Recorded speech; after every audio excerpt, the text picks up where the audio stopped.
My name is Lindsay Fechtig. I'm the manager in the Office of Indigenous Health with Temerity Medicine. And my personal location, I am mixed Anishinaabe from Curb Lake First Station, Treaty 20, Mississauga. So I'm so pleased to see everyone here today, despite the rainy weather.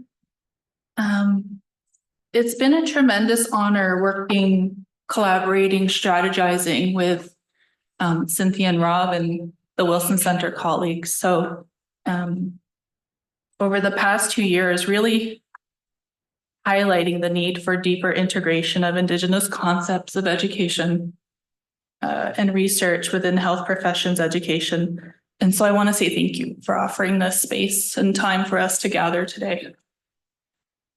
Health professions education and research has long been rooted in a framework that often overlooks traditional knowledge systems and systems that are really grounded in holistic understandings of health and well-being, emphasizing balance, respect, interconnectedness, and community. Embracing, integrating approaches to relationships can lead to more effective and relevant practices and processes. Today, we will hear from those who have committed their careers to the intersection of Indigenous knowledge and education and research, and who share common principles of humility and accountability to their relationships. Their perspectives will guide us in rethinking educational research paradigms, traditional metrics, examining our own assumptions, and thinking critically about how this may influence research processes, and encouraging the incorporation of Indigenous methodologies that honor reciprocity and community. It is hoped that this afternoon's offering will provide a significant moment of learning, reflection, and connection as we listen to and engage with our speakers here today, with whom no doubt will have invaluable insights that they will share. With that said, I'm going to hand it over to Dr. Whitehead, and I very much look forward to a stimulating and enlightening discussion and dialogue. Miigwech.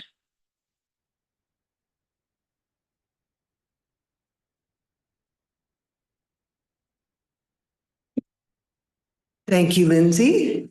It is a pleasure and an honor to welcome you here today. My name is Cynthia, and I will start by acknowledging the land on which the University Health Network and the University of Toronto operates.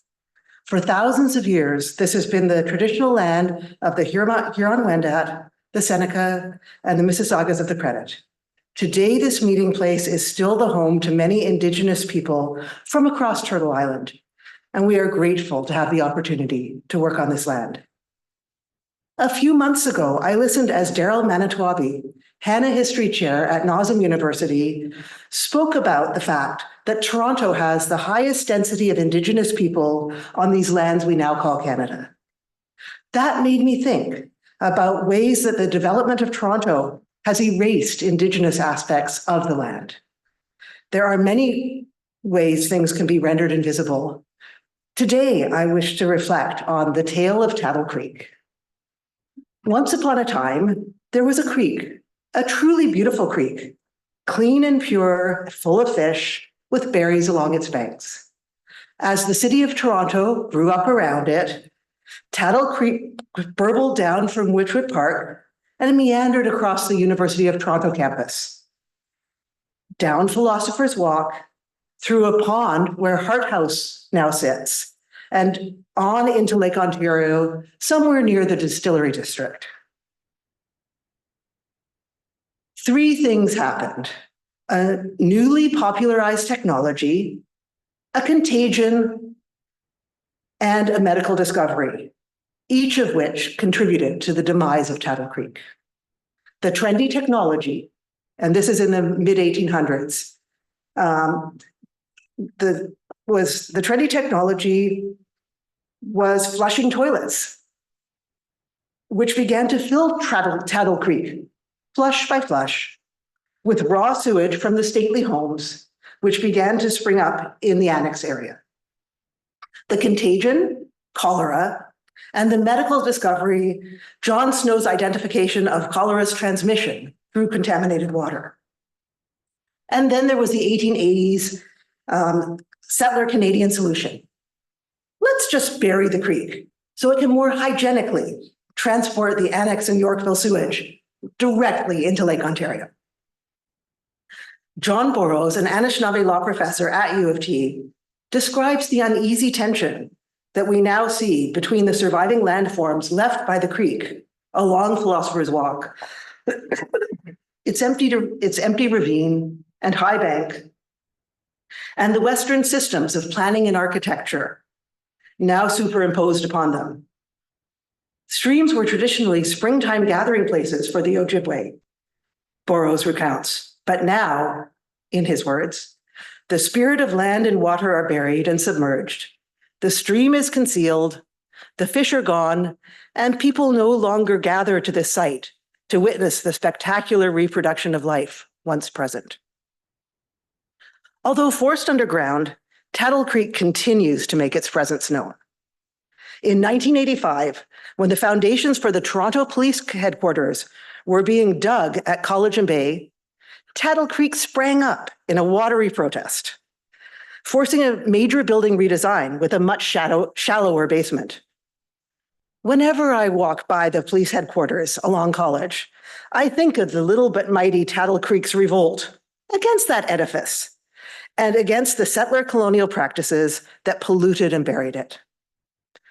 Mindful of historical legacies and the present reality of undrinkable water in far too many First Nations communities across this country, I invite us all to consider ways we can help to restore and revitalize the waters across these lands so that they can nourish the many forms of life that live upon them. Welcome, everyone. It is so wonderful that you are all here. I know we had some others who hoped to join us in person, and the weather, among other things, got in the way.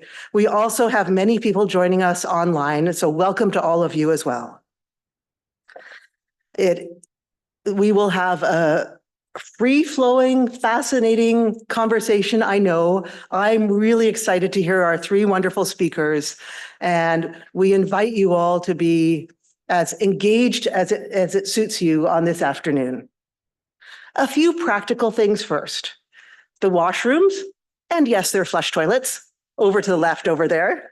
I'm told they no longer flow into a creek, but into a sewage system.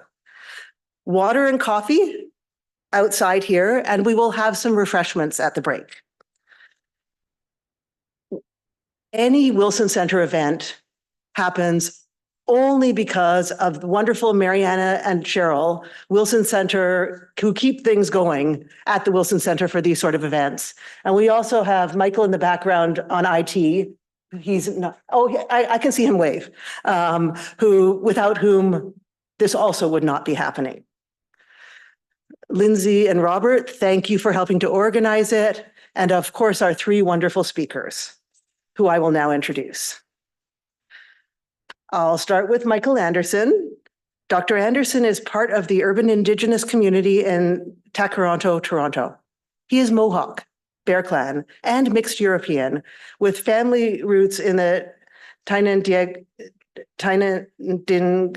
I'm sorry, Mike. Tyendinaga, thank you. Mohawk territory. He practices surgical oncology and palliative care medicine and is the strategic lead for Indigenous health at the University Health Network. He previously served as an Indigenous cancer lead and a surgical oncology lead at Cancer Care Ontario. At the Waakabinis Institute for Indigenous Health in the Dalla Lana School of Public Health at the University of Toronto, he is a PhD candidate and senior researcher with interests in Indigenous epistemologies, Indigenous approaches to implementation science, ethical Indigenous community healthcare research partnerships, and Indigenous conceptualizations of death and dying.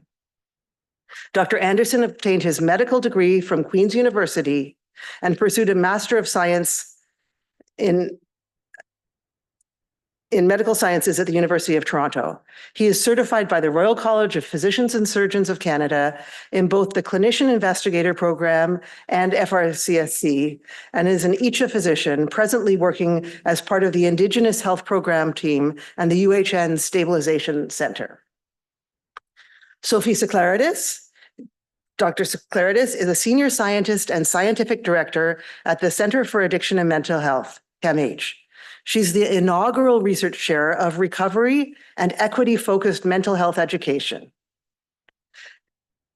She is an associate professor at the Department of Psychiatry at Temerty Faculty of Medicine, U of T, and the vice chair of mental health, equity, and EDIIA at the Department of Psychiatry. Her scholarly foci include patients and clients as partners in research and mental health education and the influence of power and privilege on academic medicine. She is a widely published and well-funded scientist who has received multiple awards for her research. Third, Gemma Woticky is a PhD candidate at the Social and Behavioral Health Sciences Division at the University of Toronto's Dalla Lana School of Public Health, and a recipient in 2020 of a 3-year Frederick Banting and Charles Best Graduate Scholarship from CIHR. She holds a Master's of Public Health and has experience working in community organizations that support people with disabilities. Current research interests are chronic disability and workplace accommodation, meaningful employment, and its impact on health outcomes. She is using mixed methods research to explore the lived experience of employees with a disability and their co-workers for a better understanding of communication and behavioral strategies related to disability support and accommodation in the workplace. I will now turn it over. I think Gemma and Mike are going to get us started, but Sophie, so that everyone can see, as I understand this is going to be a bit more of a conversation, and Mike has already told me that my formal introduction is going to be far surpassed by what he and Gemma, how they're going to introduce themselves in a different way. So thank you, everyone. Welcome, and please thank me in inviting the speakers up here and thanking them for their words.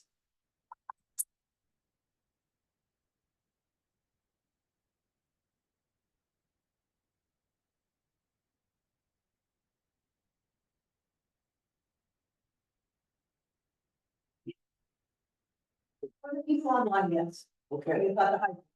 Okay, so I guess we should sit. We can sit there. If you don't do this. I'll pull this along. So I can advance.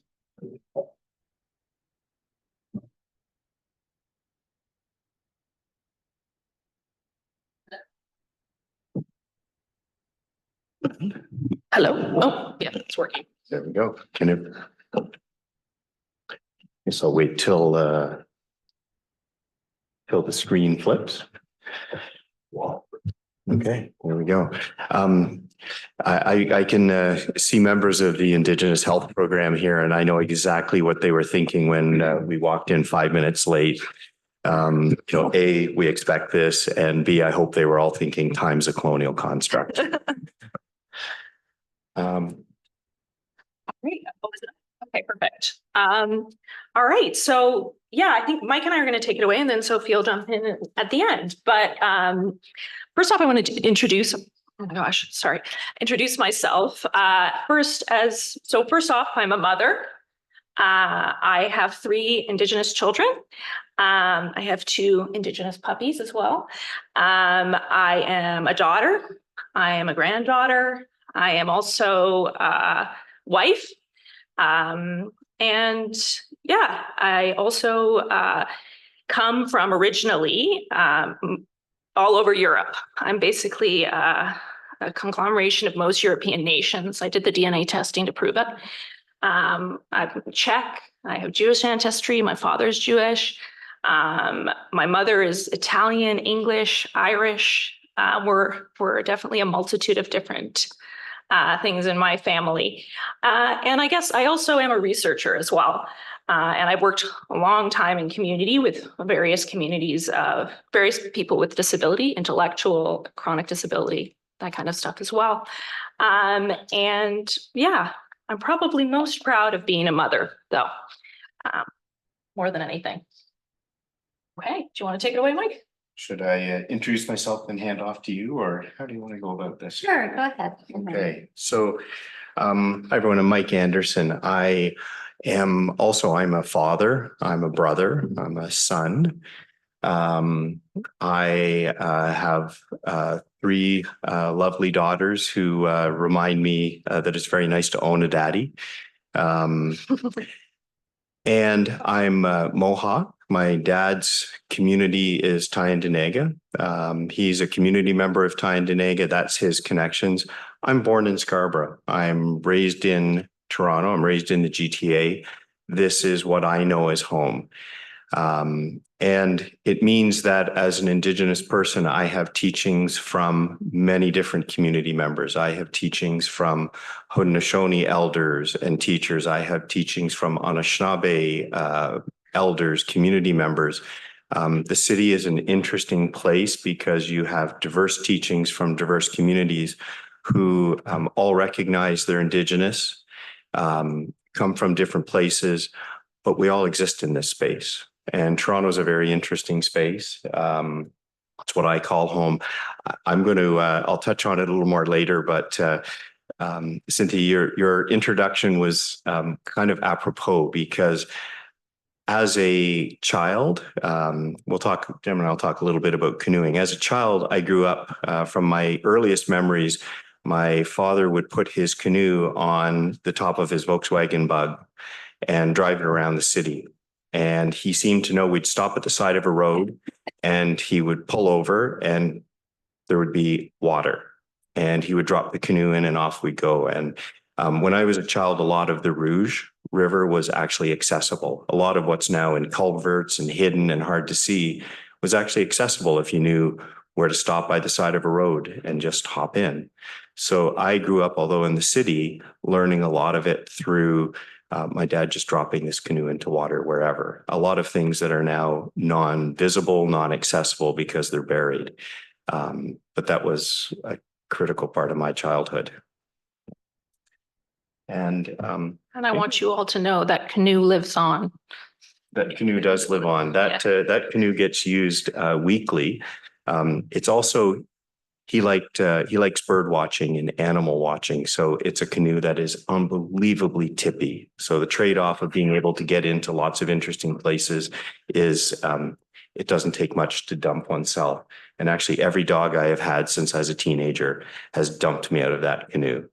It sadly took me about 40 years to learn not to put dogs in canoes. His wife has also dumped him out of that canoe a few times as well.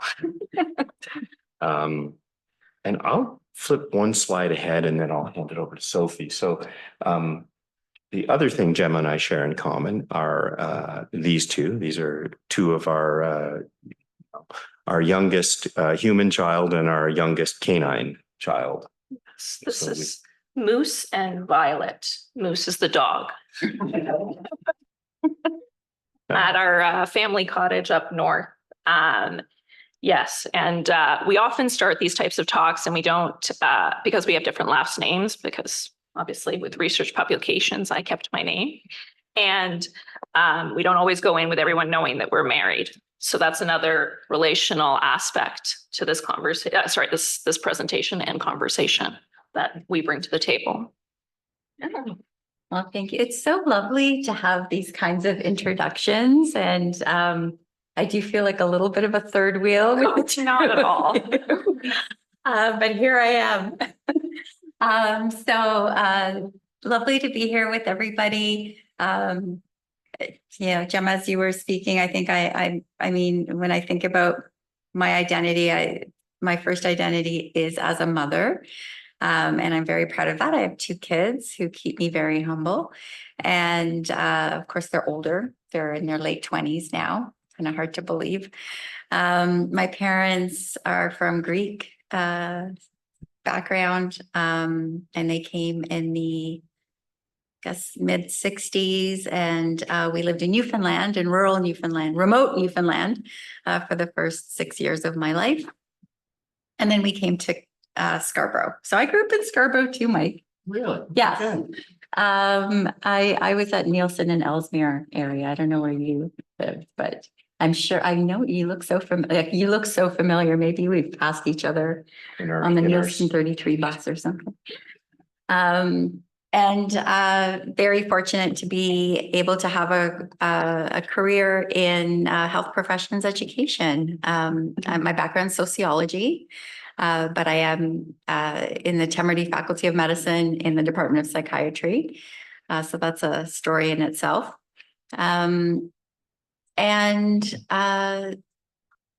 Yeah, I think we both, we all wanted this to be, more conversational and learning about and from one another. The research that I do is around how do we equitably engage with clients, in my area is mental health. So mental health service users, and how do we do this in an equitable way? And as we were chatting about this very event, we did see a lot of intersections with, the methodologies and the ways in which we come to the work that we do. So really excited to hear more about your work and then share with everybody some of our experiences. So thank you. And Sophie, in the paper that you'd submitted, that you'd circulated, funny enough, a colleague and I have written almost the same paper. We haven't submitted it yet. So I probably should read it again and see where I'm in trouble. But we actually kind of got to the same conclusion in our experience of our research about sort of structural things, which I think we'll talk about later. And I was reading it thinking, wow, this actually reads, we used a slightly different metaphor, but it actually reads very similar. And I thought, wow, we kind of arrived at the same spot quite independently. So there's something to that that's interesting. That's pretty cool. So I'm going to put the usual, the usual disclosures we're supposed to do. My disclosures are I'm a board member for a couple of entities and a chief medical officer for a digital health company. I'm disclosing relationships, which is kind of a funny thing to do in an interesting way. I used to struggle with how do you manage your disclosures in healthcare, and then actually started to realize that I keep a sheet of paper that has all of my potential conflicts of interest, and I hand it to people whenever I do things. And it's a really funny thing because at first you think, this is all the things where I'm conflicted, but it actually works in a different way because people go, oh, you're involved in this or you're connected to that. And it actually is also showing people your relationships, some of which may represent a conflict of interest, but others just being transparent with diverse relationships. Does anyone know what the plant is in this picture? Anyone? Go on, make a guess. Yeah. No, but we'll work our way through.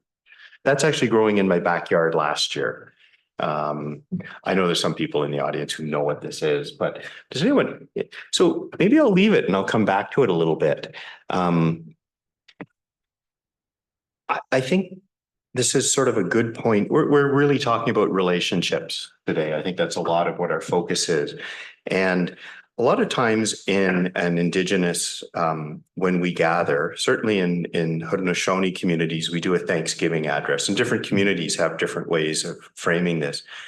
But we thank all our relations. And when I say thank all our relations, one of the things I realize is sort of a disconnect in a lot of worlds is we thank everything. We thank Mother Earth. We thank the water. We thank the fish, the trees, the sky, the moon, the animals. We don't just thank our human relations. When we say all our relations, we're not just talking about our human relations. We're talking about all our relations. And in no place was that more striking to me than in the early days of pandemic in the spring of 2020, when all of the humans were in hiding. And I would take our dogs for a walk, and the snow is melting, and the crocuses and tulips and things are poking up from the snow, and there were no humans around. Humans were all in hiding, but every other aspect of creation went on its way, didn't care that we weren't there. And it's a good way of remembering that we often think about our relationships as our human relationships, and we forget all of the other relationships that are impacting and present around us. And sometimes it's very worthwhile to step back and be attentive to them. And in lots of non-Indigenous spaces where they're kind of background, we don't pay attention to it, but we privilege that. We respect that. We call it out and are aware of it. So this plant is tobacco. And tobacco, for lots of people, stirs up an image. It's a beautiful plant. In my community, this is our first medicine. This is a healing medicine. But the way the language of tobacco gets used is often very negative. The connotations are that it's harmful, that it's addictive, that it's problematic.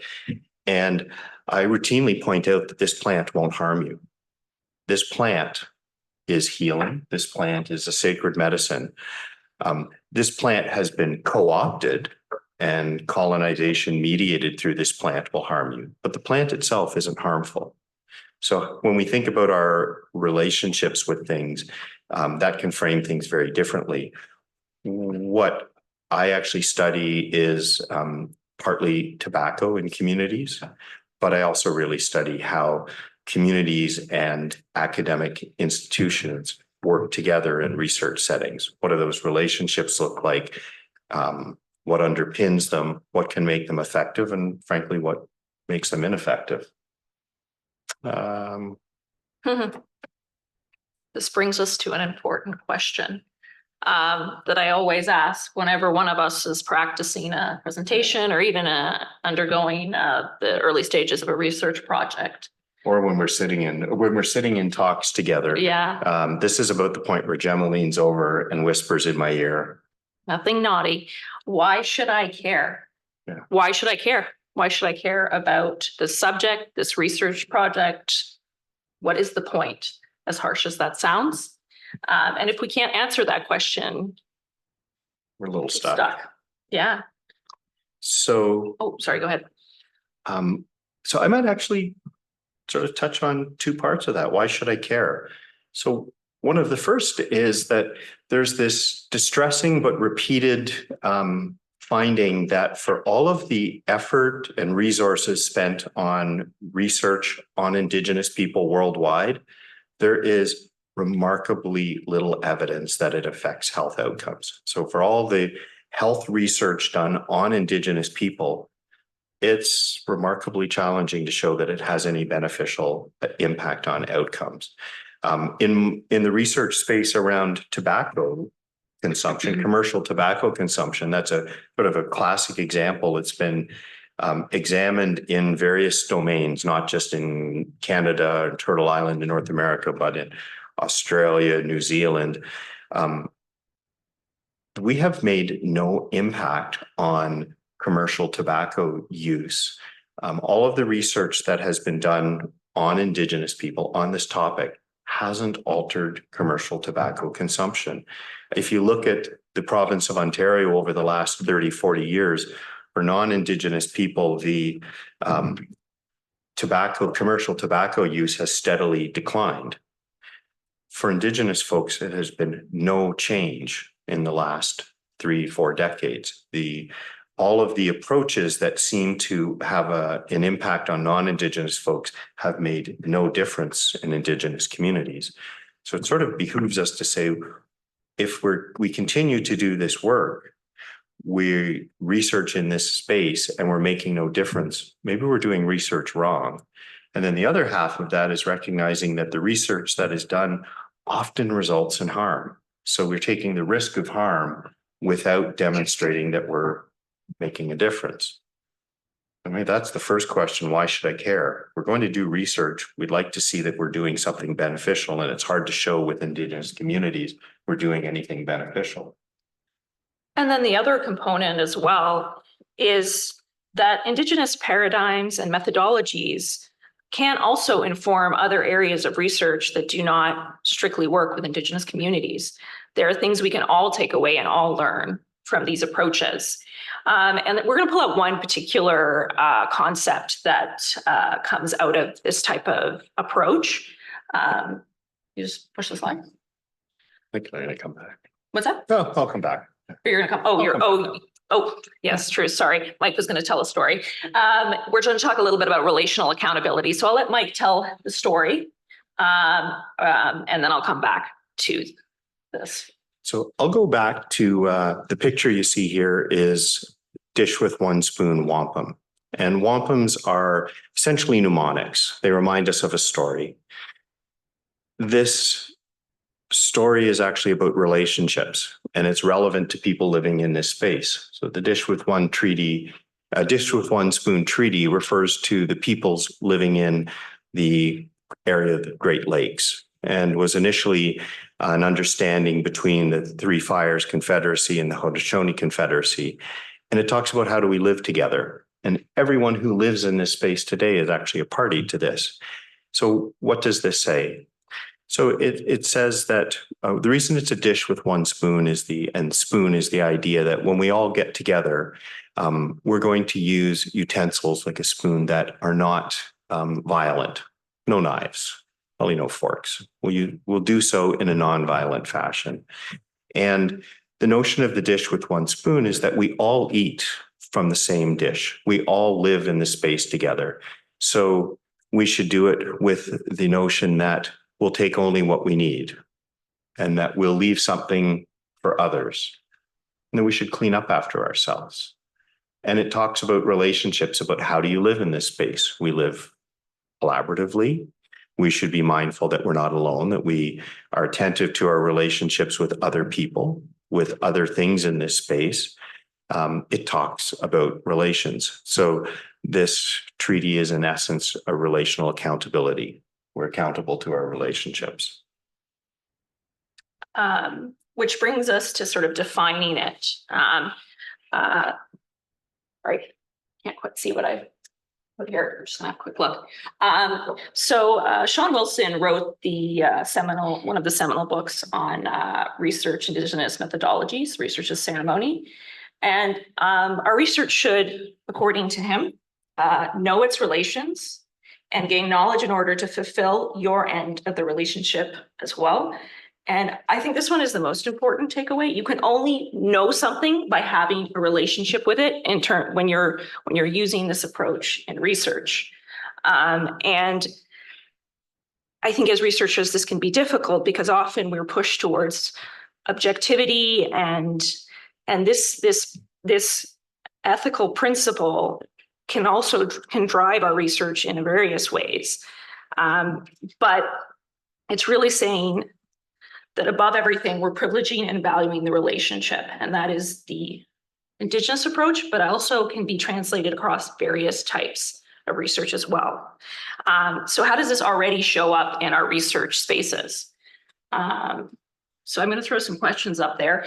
Does anyone recognize these questions? We've probably all seen them across our careers if you're in research. Does anyone know what these are? Anyone recognize them? Oh, yeah. They're part of a intellectual research group. There is traditional knowledge. Mark? The CR, yeah. It's about sharing knowledge, but it's like the research ethics board questions, which come up whenever you do any research with human participants at all. But yes, they are also specific to working with Indigenous communities as well. But what I want to draw your attention to is we're already talking about relationships when we do research. I think the big difference when you talk about Indigenous research versus relational research is that Indigenous research really, as Mike said earlier, privileges all our relations. So knowing all of your relations, so your relationships to the land, to your ancestors, and to the 7 generations that will follow as well. So that kind of ethical responsibility often goes beyond what classic research is doing, even on a day-to-day basis. It goes beyond what I do in my research because I'm reducing, we're always saying, be more specific in your research. Whereas Indigenous approaches says, consider everything. consider the whole picture. So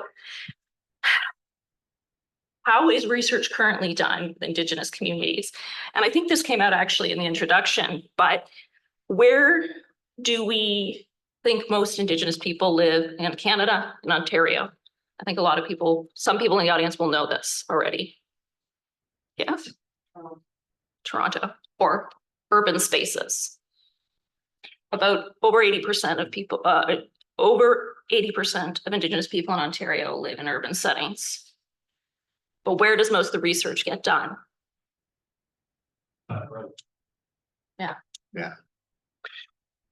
And so. Sorry, yeah. No, good. So yeah, and this is rooted in obviously the colonial history, but this brought up a story for me when we were talking this through.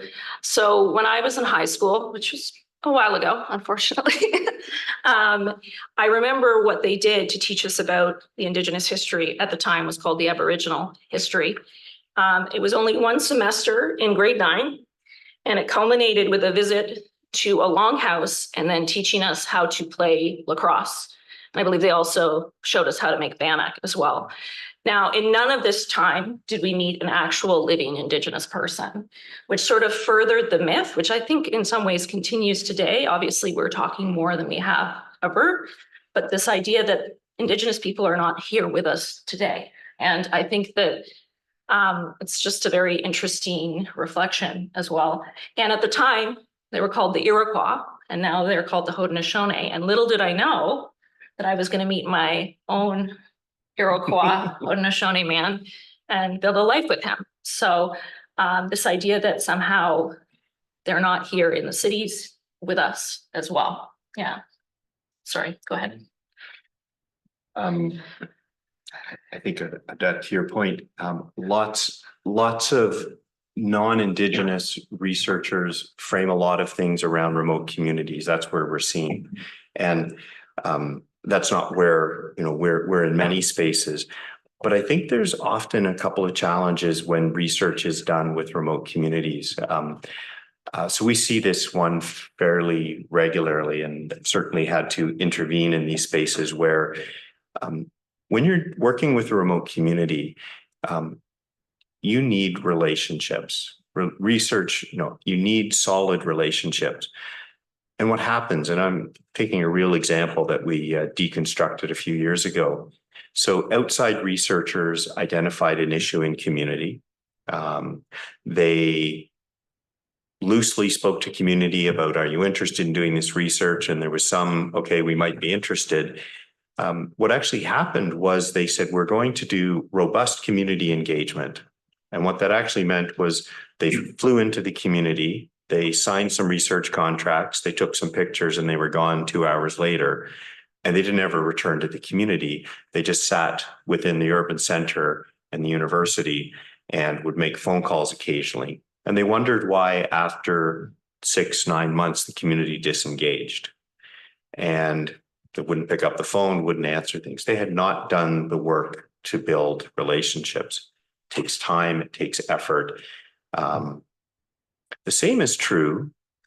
It's also often not factored in when we're applying for research grants, the time that needs to go in upfront. It's not considered by the institution as well. The same thing holds true with Indigenous research in urban spaces. Often research doesn't happen in urban spaces because if you don't know community, you'd say, well, we're hard to find. And the truth is, if you have solid relationships, we're actually quite easy to find. But again, you have to do the work to build the relationships. We see that, and how does this translate? Well, if you look at the census, it would suggest that there's 20 to 30,000 Indigenous folks in Toronto. If you look at methods that actually really rely on community connections, that understand community, the population is 3 times that, 90 to 100,000. Why does that matter? These things matter when you make decisions, when you make resources, when you plan programs. If you undersize our community by, a factor of 3, you under-resource us, you don't consider us in things. But all of these things can be mitigated by having deep, meaningful relationships. The challenge is the research process tends to get in the way of that. So we recognize the value of relationships. We often talk about community engagement will help. So what does that really look like? So in health studies that involve Indigenous folks, a review a couple of years ago found that less than 4% of studies actually do any community engagement. Even when they say they do it, it almost never exists. It often exists in the simplest form, which is we got consent or we signed a contract. But the meaningful work of building relationship almost never happens. It's particularly true when you look at, was there early engagement about, do we actually have a shared understanding? Do we have shared priorities? Usually what you find is the researcher frames the issues and community partners later on. The challenge in all this is the way research is structured, is it's very hard to take the time to build the relationships where you actually start to understand context. So the truth is, we talk about community engagement being a way, community engagement being building relationships as being a way to improve the quality and the relevance of research. And then we go, whoops, we actually never do engagement very well. We do it superficially, we do it late, we almost never do it in a complete fashion, which kind of gets us to where the challenge is. We recognize building relationships is valuable. We then find we're within structures that make it hard to actually do that. I think maybe I'll do a little bit and then pivot a bit. So one of the challenges is we're trying to build relationships, and we're trying to build relationships often between entities that just see the world differently. So academic research often sees the world differently than in communities, Indigenous communities do. And frankly, that applies in a lot of spaces, Indigenous or non-Indigenous, about the researchers seeing the world differently than the quote unquote researched. So how do we build this relationship? And I think that particularly becomes relevant when you start talking about Indigenous knowledge and Indigenous worldviews, because they're rooted in such different places that we have to find a way to have conversations across these divides. And it's only when we can have these conversations that we start to look at, building meaningful relationships that allow us to have those conversations.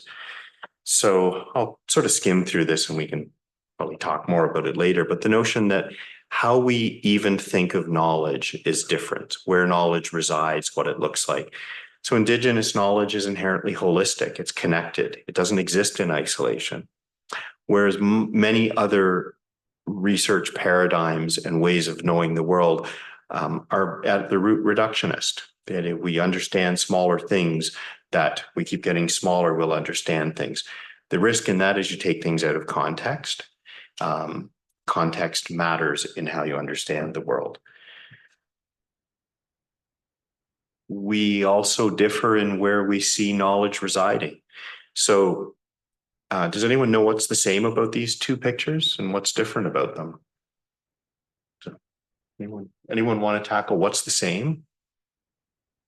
Yeah. Same ingredient. Yeah. The product. Fair enough. Where does knowledge reside in those two?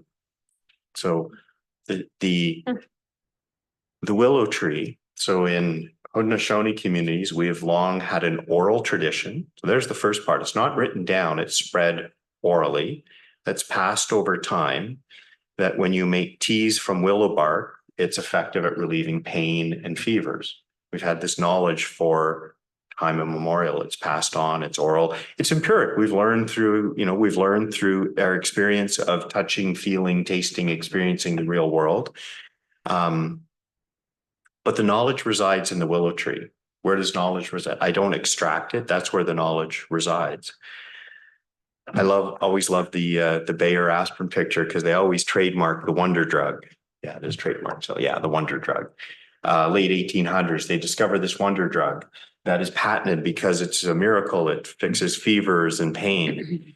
So what's the difference between the two? You can go, okay, well, the willow bark has acetylsalicylic acid. Aspirin is acetylsalicylic acid. Okay, there's some similarities. But one of the differences is the notion on the right that you can extract knowledge, you can take it, commodify it, and own it. Whereas the And other profit from it as well. and profit from it. So you're extracting the knowledge out of the context of which it started. And by doing that, you can commodify it, you can own it, you can profit from it.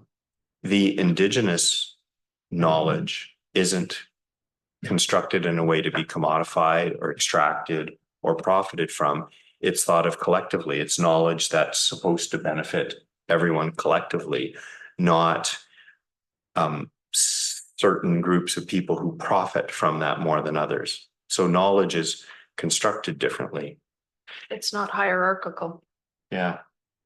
And I think this speaks to, this is an Indigenous knowledge system. This is a philosophical worldview about things being connected, about aspects of self, or spiritual or physical or mental or emotional selves are all connected. You can't separate them. But it also talks to, when we think about knowledge, we also attend to the fact that our ancestors are present. Knowledge also respects our ancestors, what has been brought before us. When we have ceremony, we'll have a spirit plate acknowledging our ancestors. So we acknowledge that piece, and we also make decisions with the notion of thinking 7 generations ahead, that we're accountable to our decisions, our thoughts, our actions today have an impact 7 generations ahead. So we should be mindful and thinking about that in how we do our work. Hey, Mike, what's a spirit plate? So a spirit plate is, if we're having a ceremony, if we're having a gathering where we have food and the people who are present, the humans who are present are eating, we will have a plate for our ancestors who are with us in spirit, but not physically present. But we're acknowledging that their history, their experience, their presence informs where we are and who we are today, and that we're accountable to that. So the spirit plate is remembering our ancestors who are present while we're feasting. They're hungry also. They're present. And so we're acknowledging their presence. So you'll see a lot of ceremonies, a plate of food set aside. So there's 8 humans at a table, and there will be 9 plates of food. There's a plate of food for our ancestors who are present with us, but are not physically present with us. Different framings of knowledge, different framings of accountability, different ways of thinking about our relationships, and in particular, the notion that they're not hierarchical. And that's one of the biggest challenges I find in research is our research structures are often very hierarchical.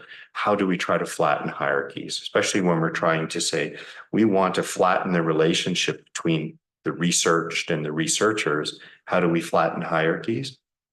Our knowledge is inherently aren't hierarchical. It also isn't privileging the physical world over the emotional, the spiritual. It privileges all aspects, the whole medicine wheel, whereas we tend to privilege in the Western world, the physical world. So this kind of brings a little bit pivot to the talk. How are these relational concepts then applied in non-Indigenous spaces? What can we take and apply in research that isn't necessarily working directly with Indigenous communities?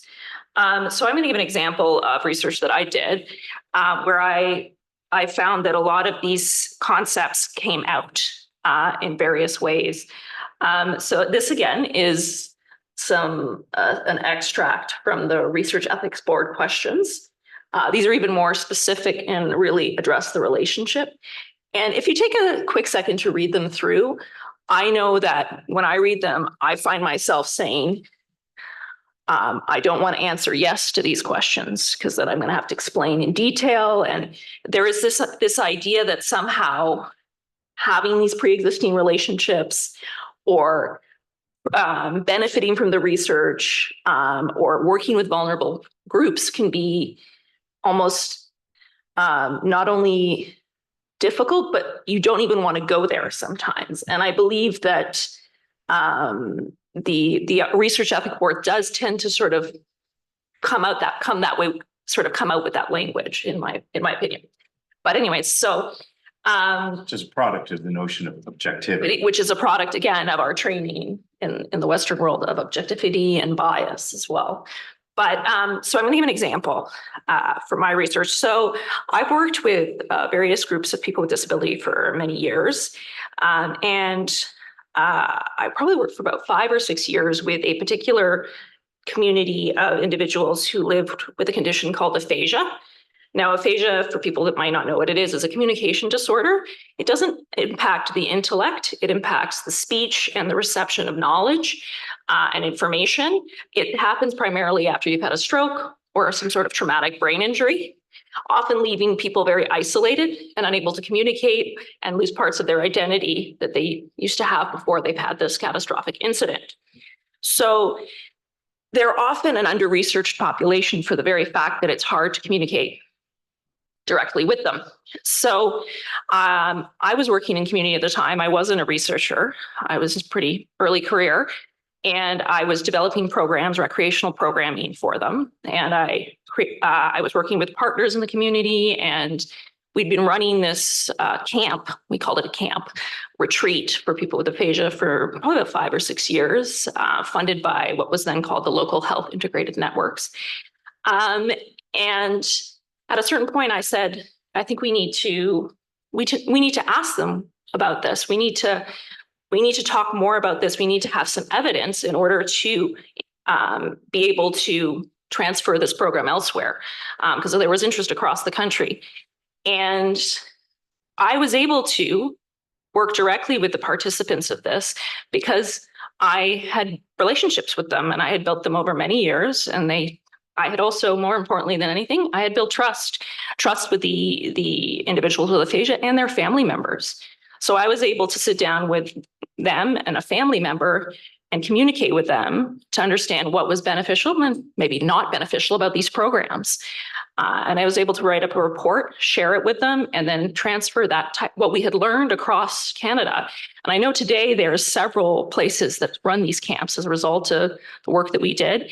And as a result of the relationships that I and other people who had done the research with me built during this process. And I think the big takeaway here is investing that time, and also sometimes not investing it as a researcher, just investing it as a human being, interested in learning about another human being's experience, and building relationships with them and spending that time and investment. Mike told me recently some of the work that he's done, half of a 2-day event that he ran to learn more about what was we learning about?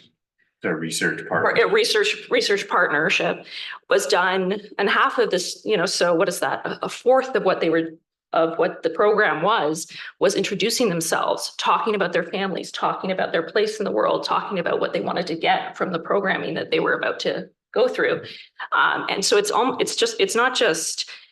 about time, it's about relationships, it's about trust, and all of those are very much rooted in Indigenous ontologies, but they can also be rooted in whenever we work with any type of population, particularly vulnerable populations, where, it's not just about giving voice or working to create a voice for them. It's also about building that relationship that will go on past the research, before, during, and past the research.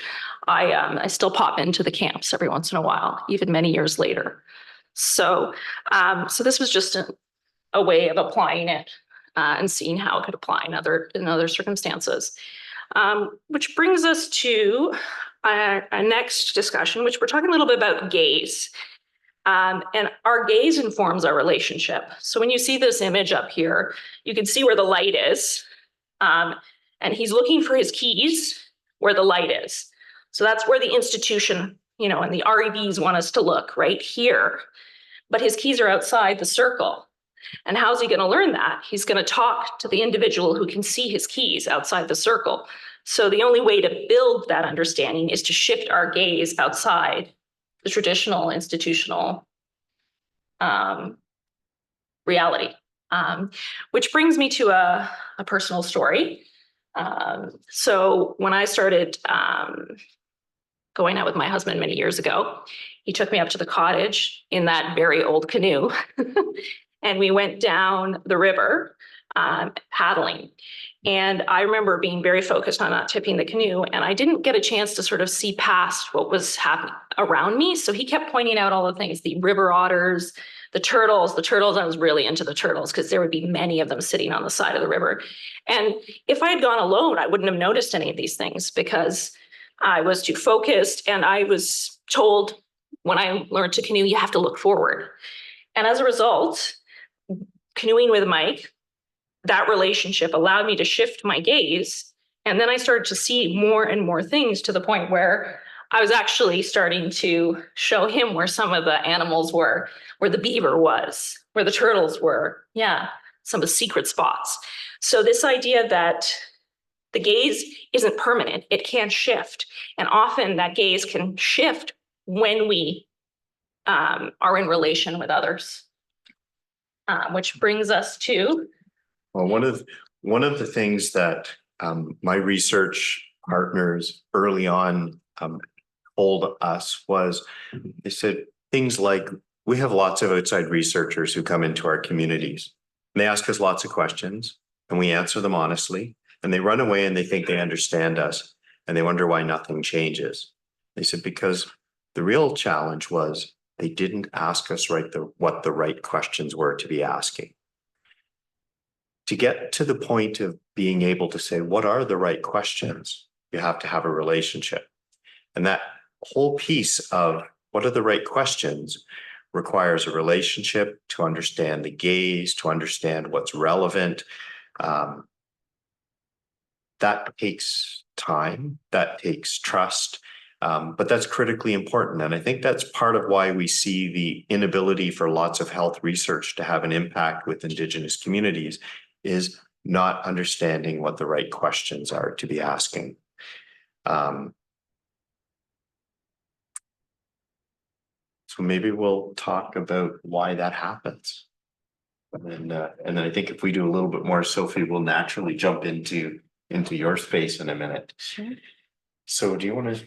So this brings us to the colonial elephant in the room. What was I going to say? I have to thank Ashley. This picture is Ashley's. Found the colonial elephant in the room.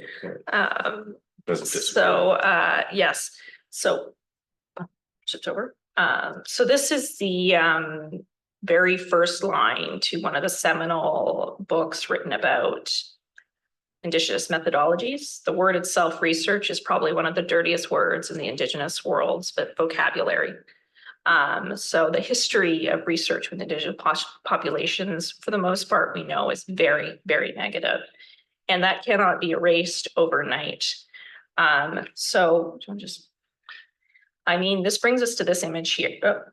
Do you want to add something? Yeah, I think I'll flip in a second. I think one of the things that, and maybe Sophie, this is where one of my colleagues and I used your metaphor in a roundabout way, is we ran what we thought was a really interesting non-rigid research program that CHR somehow funded us for, that had almost no enforced structure in, which we thought was great. We were going to be able to go to communities and say, what's relevant to you? And we thought that was really an interesting space, and that might allow communities to do the work they wanted to do. Except you start to find that even when you have this freedom, what you think is freedom, there's institutional structures that actually force behavior. And the communities knew the institutional structure. So what things did we find? Well, we found that we talk about community-based research. I do community-based participatory research. When I started grad school, a esteemed colleague told me, whatever you do, maybe I should back it. This colleague, who's now an emeritus professor, had spent their career doing research with Indigenous communities, and actually has done, I think, very good work, and has a legacy of Indigenous scholars from their work. But they told me, whatever you do, CBPR, community-based research, is the only way in their mind you could get any sort of effective relationship with Indigenous communities. But whatever you do, don't do it as part of a graduate program, because the timelines to truly build meaningful relationships are far too long to do within a graduate program. And so what did we find? So we found exactly that the timelines of research, the timelines of funding models, the timelines of institutional research practices were profoundly discordant with community timelines in a number of ways. One, they didn't allow you the time to build meaningful relationships so you could actually understand what are the right questions, what's relevant to community. It's funding just doesn't work like that. It doesn't fund that space of let's see, what do you really care about? I think as an outside person, this might be relevant, but what do you really care about? So our analogy that we came up with after working with communities was what happens all the time is outside researchers walk in and they say, hey, I've got money to fix your roof. And the community goes, well, we don't actually have a roof problem. We have a plumbing problem. No, but we only have money for roofs. And he goes, but we don't have a roof issue. We have a plumbing issue. Can you help us with that? No, I'm sorry, I can't. I have roof money only. So communities often go, well, maybe that's valuable. We'll do it. But their position of, no, I have, these are my priorities. These are the issues that are relevant, that we want to examine, just don't fit into that. So the outside person actually, even when you think, okay, we've flattened these hierarchies, we've gotten rid of some of the rigidity, we still enforce timeline. We still have that precludes good relationships. When you hold the money, you hold the power. So communities actually, my research partners tell me, we know what our accountabilities are. Our accountabilities are to our community. We're guessing what your accountabilities are. We know you've got them. We don't always know what they are, but we know you have accountabilities to the university and the funders and so forth. So we're trying to guess what your accountabilities are. If you don't make them transparent, we're guessing and we're going to try to shift and meet them because we know they're there, but they might not be explicit. So you sometimes run into conflicting accountabilities. One of the pieces of this, I'll give a great example of one of my community partners in the early days of the pandemic. They said, we can't do this research anymore because it's not what's important to us right now. What's important to us is we have community members who have COVID, who are locked at home, who need food. So they said, how can we come to some agreement where what matters right now is getting food to people? So they actually pivoted and we said, do it. We had the luxury within our granting structure to say, do it. So they actually pivoted to delivering food and traditional medicines to people who were stuck at home. And you know what that was? That was the biggest bonus to their research you could ever have imagined, because what they built in that was community. They built trust. They built the space where they could actually have the conversations that their research program would have highlighted. But if we'd been rigid and said, no, this is what the money's for, you have to stick to this, it would have gone to waste. But by actually pivoting to what they knew their community needed, they actually built a relationship that fostered better research. Another example is often community timelines don't follow institutional timelines. If you're a remote community and you have a winter road for 3 months of the year, and that's where it's imperative that you're getting goods and heavy things into community, you may pause your research for those 3 months because other needs take precedence. Again, it's a dance between institutional requirements, institutional structures, and what really matters to communities. And when you can be more flexible and understand that and understand community accountabilities, you can build relationships. But you're caught in these conflicted positions of what's the university pushing me to do? What's the funder pushing me to do? So there's tension. And so there's no way of going forward without recognizing that there are tensions and challenges between institutional accountabilities and community accountabilities. And maybe one of them is always, what do you see? What do you see when you see this structure? Yeah. What is this? I'm just going to ask, evoke? shout out, what does this evoke in you? This is Princess Margaret. I'm not picking on Princess Margaret. I just picked a hospital, but it's a big research institution. It's an institutional setting. What words does this evoke to you? Anyone, You know, when you look at this emotively, what do you see? How about I ask this? How about the non-Indigenous folks in the room? What does this say to you? Anything? Anyone look at it and go, usually there's some sign that says we're number one in the world somewhere on there. I don't know how I missed that in the picture. Yeah. I don't.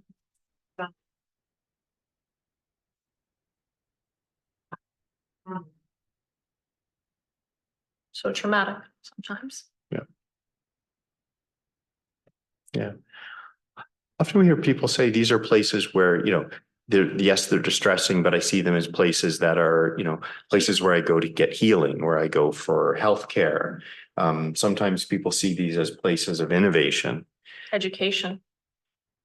which is they are, but they're also this. So this is some of Kent Monkman's work. Kent is a Métis artist, and what he's showing here is what institutional settings, different institutions, look like to Indigenous folks. I don't know if you've seen this before, but it's a great teaching tool because it's how institutions often look to us. Does anyone see the institutions took our children? Institutions have impacted our communities. Does anyone know where the men are in this picture? They're there. Anyone see the men? Yeah, they're dead. The men, if you look for them, are on the ground in this picture. So it's remembering that institutions, research institutions that we think often are, you know, all good and they're done for the greater good and so forth, have a conflicted history. And so remembering that these institutional spaces look like and evoke different emotional responses in different people that are not always positive. That's why the time is necessary to build that trust. Yeah. I think maybe I'll quickly go through this so we flip over. This is so as we talk about sort of some of the challenges, I think we should also talk about some of the successes. And this is an Indigenous knowledge system, the Tural Wampum. And I think it speaks to some of it's a relational tool. And I think it speaks to some of the challenges we're trying to talk about today. So wampums are mnemonics. This is one of the first treaties in the 1500s between Haudenosaunee people and the initial Dutch explorers. And essentially what it says, purple is everything. Purple means important. White means in peace, in a good way. And what it says is the newcomers and their ships that have their laws and customs and traditions and ways of knowing are represented in one line. The Indigenous folks and our laws and languages and knowledges and ways of being are represented in the other. And it speaks to two things. One of them, it says non-interference. I'm not going to tell you how to steer your ship. I'm not going to judge your knowledge systems and how you do the world. I'm not going to tell you how that works. That's for you.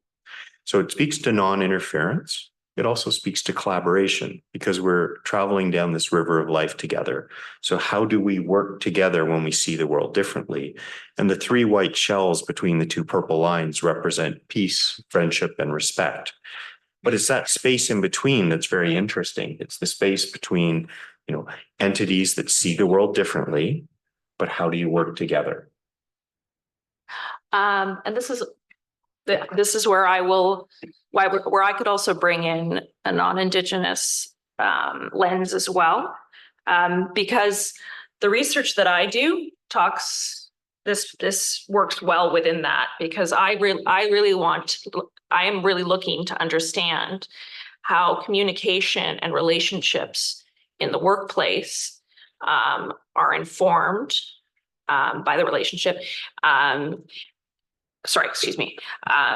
looking at disclosure between two workplace parties, and not formal disclosure to a supervisor. I'm looking at how coworkers talk about their disability and their less visible disability, their chronic, their episodic, their less visible disability. And what I'm researching is the relationship between those parties. So the space between, so where that disclosure process happens. So there's one person coming to the table and another coming to the table with their very different lived experiences and understandings. And they have previous experience together and they'll have future experience together. And I look to understand what happens at that junction. And I'm really looking at the stories they're telling. So I'm looking at it from a narrative approach, which is also very common in Indigenous communities where stories are used to teach lessons, to talk about the past, talk about the future. So I'm really looking to understand that space between. So there are many ways we can apply this way of looking at the world in our own research. Even if we're not taking every single aspect of it, we can very much learn. It can be a very, reciprocal and beneficial relationship in that sense. The last, I'll stop here, is just this. Sophie. This is a picture of the teaching lodge at, this is the teaching lodge at Hart House Farms. For what it's worth, there's a teaching lodge on the St. George campus on Wilcox Street at U of T. Changing the structure of a conversation changes the nature of the conversation. So when we do community gatherings, we always do them for a minimum of 2 days because we spend the first day getting to know one another, particularly when you're putting people who don't know each other, don't have a history together. We make sure there's food. We change the structure of how we converse, how we introduce ourselves. We privilege building relationships. You can only do this work effectively when you've developed a place of trust. So how, trust can either be, it takes a long time to build trust, part of it, or there are some strategies to shorten the time to develop trust. Some of it is sometimes there's other people who, so-and-so knows me, we have a long relationship, they can vouch for you. You have history with other people, they can shorten that. One of the other interesting things about building trust quickly is something that inherently in parts of research is hard, especially if you're if you sit in, I look at the world objectively, where as a researcher, I'm a bit removed from the research. One of the ways of building trust is actually to take a leap of, when people over disclose, disclosing within, proper boundaries. But when you over disclose, you overshare, the most likely thing that will happen is the other party will reciprocate. So there are actual strategies to go, okay, I want to build trust. I can either take a very long time or I can bring some intentional acts to building trust quicker. One of them is over disclose a bit. And most likely the other party will over disclose. And that nature of over disclosing. As somebody who studies disclosure, that happens regularly. Yes. Yeah. So building trust in relationships, there are things you can do. Change the structure, change the nature of the conversation. Changing the structure actually changes the nature of the conversation. I think, Sophie, at that point, we should probably now. Well, I'm not sure I don't even know where we are with time. Do people need a break? What sort of?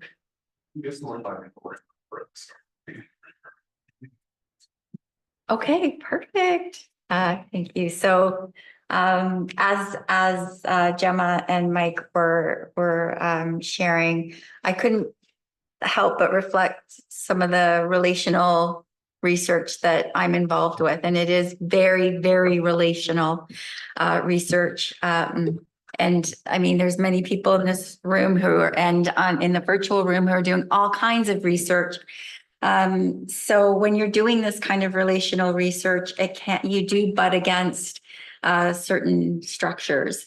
So I can just share with you an example of one way that we've been able to overcome some of those structures and also live with the tensions of some of those structures, because you can't always within like an academic institution overcome some of the structures. But how do we grapple with power, and how do we grapple with some of the issues that come up as a team, like as a partnership? CIHR has these strategies for patient-oriented research opportunities, and they advertised for one, and we just opened up what we call a recovery college at the Center for Addiction and Mental Health. And these are programs that are co-produced, co-designed, and co-facilitated by people with lived experience of mental health and addictions and people with other expertise. And also the intersections between the two, because they're not often in a binary, and everyone has multiple identities. And so we had gotten funding to do programming like this at our recovery college, but we didn't have any funding for research. So donors like to fund the programming and the fancy stuff, but nobody really wants to fund research and evaluation.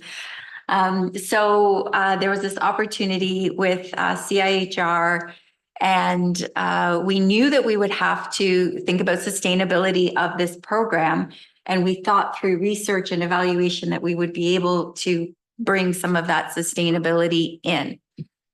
So we came into this relationship with working with people with lived experience with a bit of an agenda at the beginning. So it wasn't, what does the community want and need? But that was just our starting point. So it's not ideal, but that was our starting point. And so I engaged with someone who was called a principal knowledge user. And I came to this individual with this idea, and I said, let's just, if we can get some CIHR funding, we'll get our foot in the door. This is a catalyst grant, which is meant to kind of, as the word suggests, catalyze more research. So would you be willing to, to think about evaluation of these recovery colleges? And then if we can get the funding, we'll slip in a bunch of other stuff, and, we'll use it to launch, whatever we want to do. But would you be willing to at least, work within this parameter? And she was willing, which was wonderful. And from that point on, everything was co-produced. And so we co-produced the research question. We talked about what method, we brought other people on the team, and we were able to think about what methodology do we want to use. And we did something really seemingly boring, because we had to look at what was out there, like what was out there about evaluation of these recovery colleges. And so in my mind, I thought, well, we've got to do some kind of a systematized review. We've got to do a scoping review. Well, that's boring. It's not exactly like relationship building, doing a scoping review. So what we did though is so again, we had to get this grant in quick. Everybody knew that it had to be done on the quick. But when we submitted it and when we got the funding to do it, we slowed everything down. And so we all agreed that we had to review the literature. We couldn't get into the nitty-gritty of how we were going to do this in a co-produced way. And we had, we all, agreed to do evaluation. So we got the grant, and then COVID happened. And COVID was actually, from a research perspective, really helpful, because we were able to elongate our engagement time. So we no longer just had a year to do this grant together, which just helped with the relationship building, because that was key. So when we were meeting as a group, we met every Friday afternoon from 2 to 4.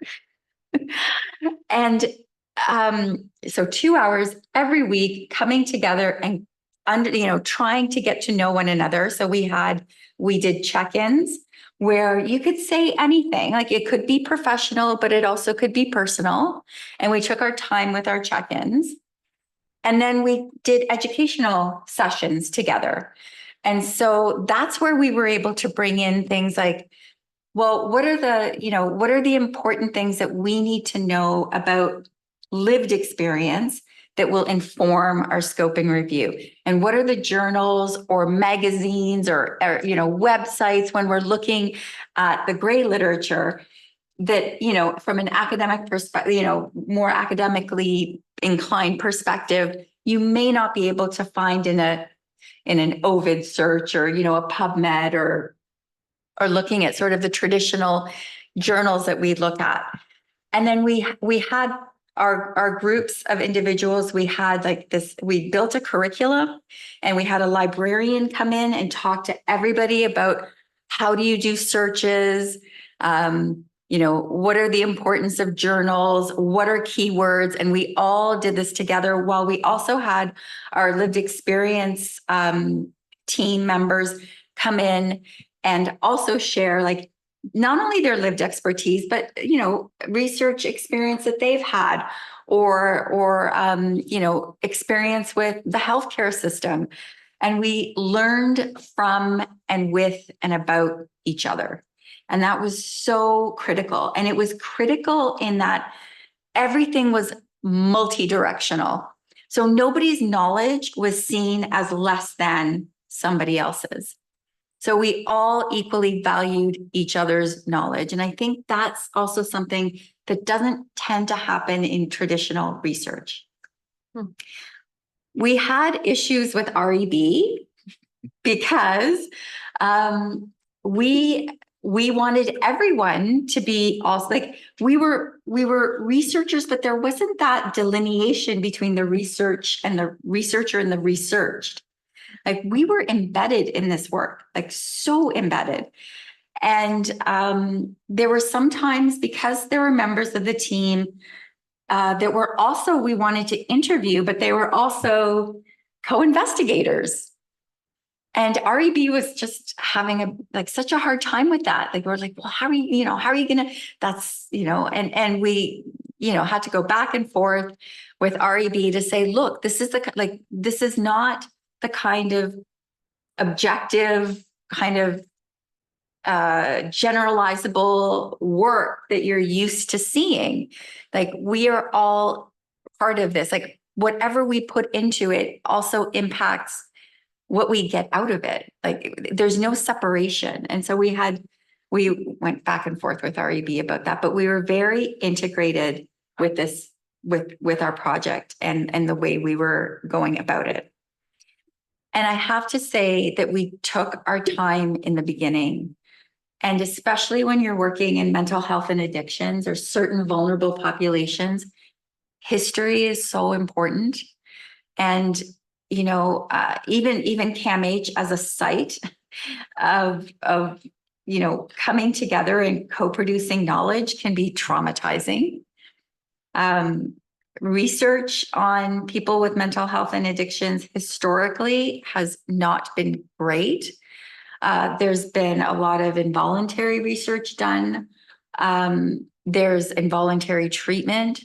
There, in the early 1800s, it was also like a lot of eugenic principles and, mental health hygiene policies were in place. And it was a very traumatizing place. And so when you're working with people with lived experience of mental health and addictions, and you are an academic from this organization, you have to build trust, you have to take your time, and you have to recognize that history matters, and leave space for that. We were able to flatten the hierarchies somewhat because we purposefully had less scientists on our grant than people who came forward we all have multiple identities, but there were people who were leading with their lived experience identity, and there were people who were leading with their academic identity, but it didn't mean that we all didn't have lived experience. But the people who were leading with their lived experience identity far outnumbered the academics who were on the team. And that really, really helped, because if you have one token person or a couple of people, then there isn't that power behind numbers where they can actually challenge what's happening. And so that was really critical. And it really was about having relational accountability to one another. We cared about each other as human beings, and we still do. People can come in and out of the project as they needed. And that was one thing that was made very, very clear in the beginning. So sometimes I hear, what happens in research is if a member, for whatever reason, drops out, sometimes they say, oh, I dropped out and now I'm not on that paper, or they didn't invite me to the next grant, or, oh, they can't be this order of authorship because they didn't participate at this particular time. We had none of that. People can come in and out. You put as much of it as you are able. And then we talked about authorship. And we decided as a group what authorship would look like. And to me, that was actually quite, I have to admit, I was scared because I'm an academic and there are these, structures around you that I'm like, oh, I gotta be first author or last author. And I gotta, people are expecting, I got the grant. People are expecting me to be a leader in this. And how am I going to, what if they don't want me to be first author or last author? And I've got to go with the majority and maybe I shouldn't be. And, so there were all kinds of like really good conversations. And I was honest with everybody. And that's where we showed our vulnerability. I said, this is the world I inhabit. And these are the constraints that I have. And I'm willing to do anything to make sure that we remain true to our values. And if our values mean that someone else is a lead author, then that is where we will go. But I have to say it was not easy to give up that power or that assumption that as a principal investigator, I might not be first author of things or last author. And I didn't know how this would impact my career. And I didn't know how I could explain it then in my dossier when I'm going up for promotion. And I was thinking, well, how do I explain sort of being in the middle when I was the PI? So we had really honest conversations with each other and we worked things out as a team. And there were times when I felt like, oh, CIHR is expecting us to actually finish this project. And we're supposed to do a scoping review. We promised them 2 manuscripts. We were supposed to do interviews with people across Canada. And things came up because also scientists on teams are not used to working like this. And so there would have to be a lot of you think you're okay, and then, something would happen and we'd just get flawed back. And then we'd have to rebuild trust. And then the trust would be rebuilt and we'd, go back into it. But it just, this back and forth and side to side took so much longer than we anticipated. But what it ended up doing is building our relationship so strongly. We became so strong through it, but it also was anxiety provoking because time has different meanings and cadences. So it can be very, very stressful. And we did privilege the whole person, and we still do privilege the whole person. By, if someone's having a rough day, it's again, not a 9-to-5 job. Everybody has my phone number. They can text me at any time. We deliver food to people. We share books. We go out for coffee. We do all kinds, whatever we need, we get from one another. And that's not usual in a research team.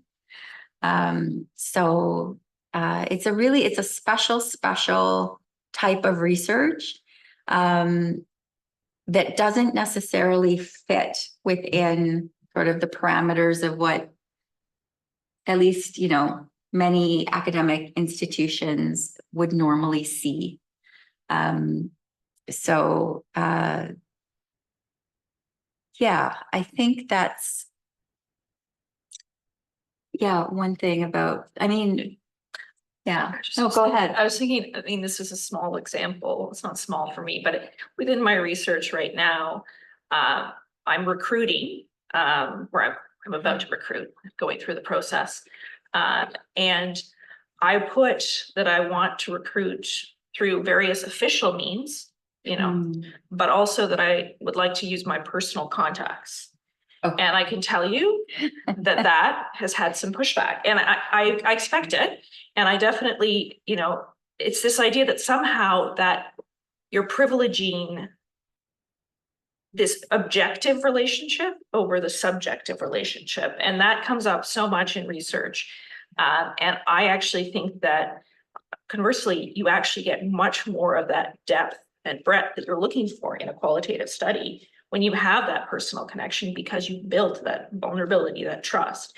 And if you yourself have the lived experience, it adds more to that. Whereas if you just have a subject come in that's never met you, you're going to get a different reality. And it's interesting because I know that I'm not going to be able to rely solely on personal contacts for that reason alone. Yeah, the notion of coercion and, Yeah. you know, but recruitment is also a huge deal with the kind of work that we do as well. So we have this recovery college, and because of this grant, and because of other things that were happening, we were actually able to get real funding, which is the inaugural chair funding to do this work. So it's just, I mean, it's such a privilege to be able to be, you know, funded fairly well to be able to do this work.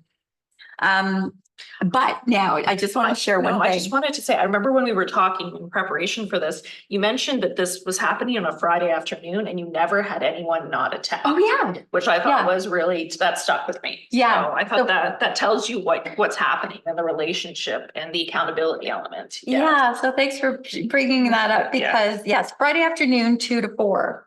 And sometimes there were long weekends, right? So on a, you know, and I'd say to people, do you want to like duck out or not meet? You know, do you want to start our long weekend early? And we never did. Everyone was like, "Oh no, like this is really important. Like I wait for this all week."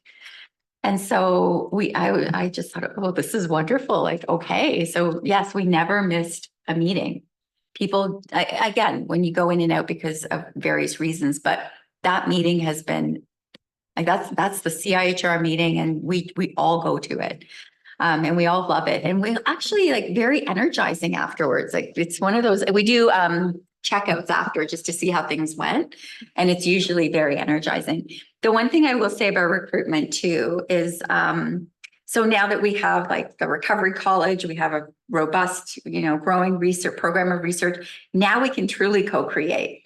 And so that's what we, you know, I'll get back to recruitment in a second, but that's when we were kind of like, okay, we got our foot in the door. We got some money. We've got sustainable funding now. It worked.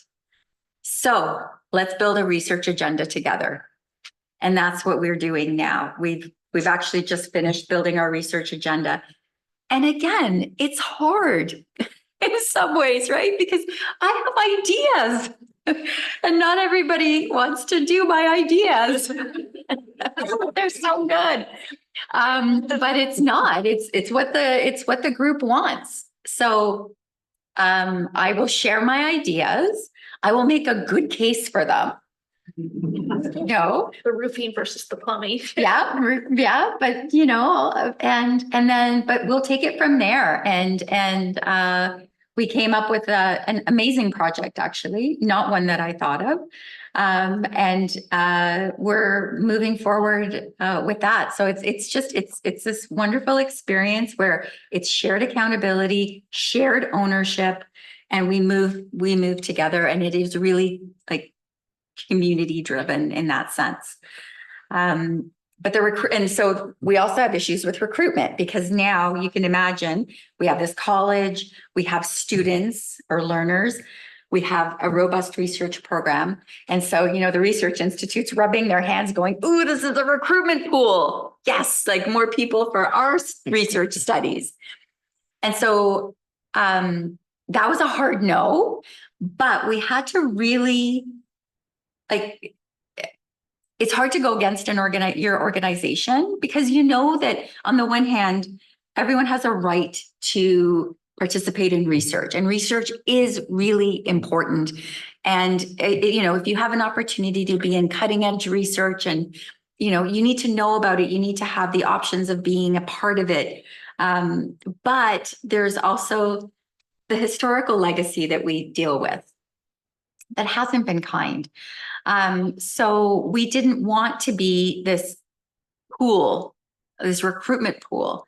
And so what we did is we co-created a process that if you wanted to engage us in research, you had to meet a certain criteria. And we would either, you know, promote your research to our communities if you met a certain criteria that we co-developed and co-designed and co-wrote. But if you didn't, then we would help you. We could help you get there. We would offer support to get you there, or we would redirect you to another research registry. And so again, like at every problem that we've come across, we've done solutions together. So everything we do together is sort of the bottom line. So maybe after, we're probably hitting a break in a minute, but maybe after, there's a concept that I think we're all touching on and we haven't really talked about, which is the becoming okay with discomfort. So, you know, I can certainly personally, in that notion of relational accountability, we have challenges where you go, okay, I partially exist in an institutional space. I have accountabilities that doing good community work often put me at odds with, like elements of a research ethics board that you look and you go, I can't really do this and be true.